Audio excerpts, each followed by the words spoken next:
Good morning. I'm Eric Masters, and welcome to Presidential Election Watch. Today is September the 18th, 2024. I'm Professor of Business, Emeritus, commentator, and podcaster. You can reach me at my email address or find me on my YouTube channel at Eric Masters. Today we're going to cover the topics of Real Clear Politics polling, issues in polling, the Harris-Trump debate and alleged biases, and a look back at the Kennedy Nixon debate. Real Clear Politics reports an average of polls that it reviews to come up with a cumulative presentation of the status of the race at a given point in time. It does so in two-way snapshots and multiple candidate snapshots, in this case a five-way snapshot of the race, without Kennedy in this particular iteration of it. And you can see in a two-way snapshot, Harris on average is ahead by 2 points, but there's variability among the individual polls, with Harris in one poll leading by 6 points and Trump in one poll leading by 3 points. In a five-way race, the lead that Harris has shrinks to 1.6%.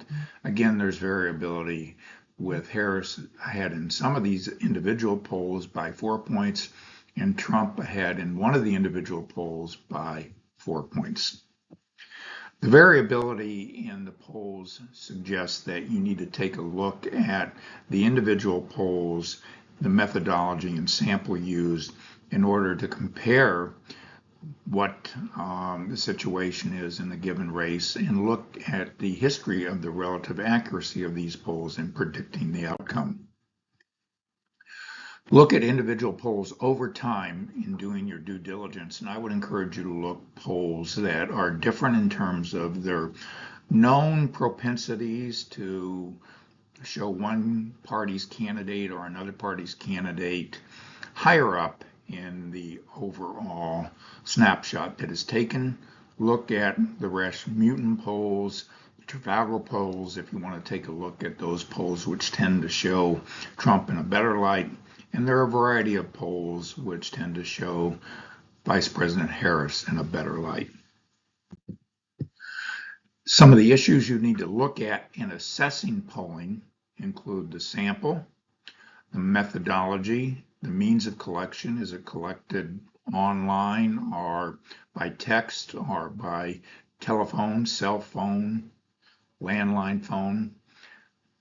The framing of the actual questions asked, the uniqueness of the sample. Is each sample reported unique and separate from those other polls that may be out there, which could use a similar kind of poll or polling sample to project a different polling outcome? So you need to be mindful of those potential comparisons. You need to look at the data collection agents, those people who are actually collecting the data, and see how unbiased and well-trained they are. Look at the confidence levels and the margin of error. And look at the possibility that some polls may seem to be more driven by a desire to present a narrative in favor of one candidate over another candidate. And again, look at the historical record of the accuracy of the polls and drill down. Look at the crosstabs. Look at also the date of the collection of the polls so that you make certain that people that issue a poll at a given point in time actually conducted that poll close to that point of time of release of the information. We'll look a little bit at the Trump-Harris debate, and you can see for yourself whether or not there are a basis for believing that there were biases in how the moderators conducted the debate. Some potential moderator biases include bias in the topic selected, leading questions that may be asked, corrections of the record, badgering for an answer, arguing the point, priming for a rebuttal. And let's look at the transcript. In terms of topical selection, you can see the topics that were covered. They include the economy, tariffs, immigration, crime, abortion, reproductive rights, climate change, etc. What I thought was missing: national debt, energy independence, Kamala Harris' record, given that she's relatively unknown as a presidential candidate, the process of electing Harris for the Democratic nominee, the classified documents cases against Trump, as well as the conviction of Trump in the hush money case. But I realize that you have a limited amount of time. You can't ask all the questions. And I thought that the domain of the questions that the moderators asked was all fair game, and there shouldn't be any objection to that. Where the objection comes is whether or not they were asked in a way that may be deemed biased. They could be asking leading questions in which they say things such as one said in a question to President Trump: do you believe Americans can afford higher prices because of tariffs? Trump favoring tariffs against countries that he believes practice unfair labor practices. That sets it up for a specific conclusion, puts the candidate on the defensive. And another moderator said in asking President Trump about the issue of abortion, why should women trust you given that you've changed your position on this issue so many times?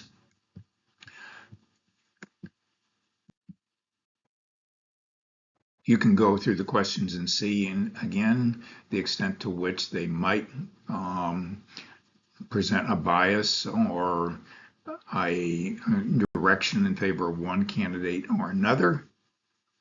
You can read these at your leisure.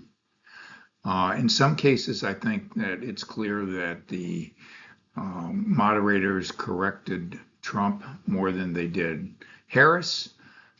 But I would say one thing in going into these debates, that each of the presidential candidates has to be prepared for the fact that not all the questions are going to be friendly. Some are going to be aimed at putting them on the spot. This is not a situation in which we expect the moderators to be easy on the candidates. I expect them to ask tough questions, and the candidates need to be prepared to respond with the facts. And they have plenty of times, in the nature of the way these debates are structured today, to not only make statements in response to questions, but to give rebuttals. In fact, I think they allow too much time for rebuttals. If they didn't allow so much time for rebuttals and counter rebuttals, they could be able to ask more questions, which might be more illuminating. But again, look at the record carefully to see what the candidates said, and it's really important to know what they said and what it reveals about what they would do as president. And that's what I look for in these kinds of things. What is the information telling me about the kind of president they would be?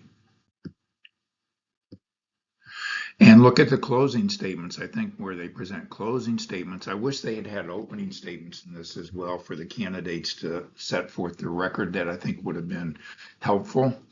But I can understand why they didn't. But if you contrast that with the Kennedy Nixon debate in 1960, they gave 8 minutes to each of the candidates in the 1-hour debate to make opening statements.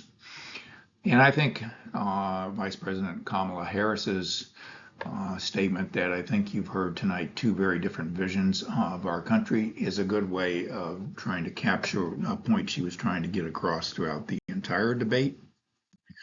And I think Trump's response, or his closing statement, in which he said that Vice President Harris had been in office for 3.5 years, and that, in effect, why hadn't she done the things she claims she's going to do while she was in power? Both of those are legitimate perspectives, and I think they bring to light the different perspectives that the candidates will bring to the presidency, depending upon which one assumes office in January of next year. A look back at the Kennedy Nixon debate. This is an interesting debate. It is of historic moment. It was the first televised presidential debate. People who listened to it on the radio thought that Nixon had won the debate, so to speak. People who watched it on television thought that Kennedy had won the debate. Nixon arguably conducted the debate as he would in an official debate in which he debated his opponent. Kennedy, on the other hand, was really presenting his views to the American people and not trying to debate Nixon point by point. And also the candidates came across at that point in time different in terms of how they appeared. Nixon came across looking haggard and a little bit frail because he had been ill before the debate and was recovering from a knee injury, and that may have caused him to appear somewhat less dynamic and he was on stage than Kennedy, and a lot of people attribute that difference in appearance as one of the reasons why Kennedy was so more heavily favored as having won that debate in 1960. But it's interesting to look at their closing statements and compare those to the candidates today, Donald Trump and Vice President Harris. I'm Merrick Masters, Professor of Business Emeritus at Wayne State, where I was Director of Labor at Wayne and Chair of the Accounting and Finance Departments in the Mike Hillard School of Business. I am a frequent commentator in the media and a podcaster on topics on business, labor, and politics. I'm a former Democratic candidate for the U.S. Congress in the former 18th Congressional District of Pennsylvania. I can be reached at mastersmerrick@gmail.com, or you can find me on my YouTube channel, Merrick Masters. I hope you'll subscribe and click like to this video. Thank you, and I look forward to providing you with another update in a week or so.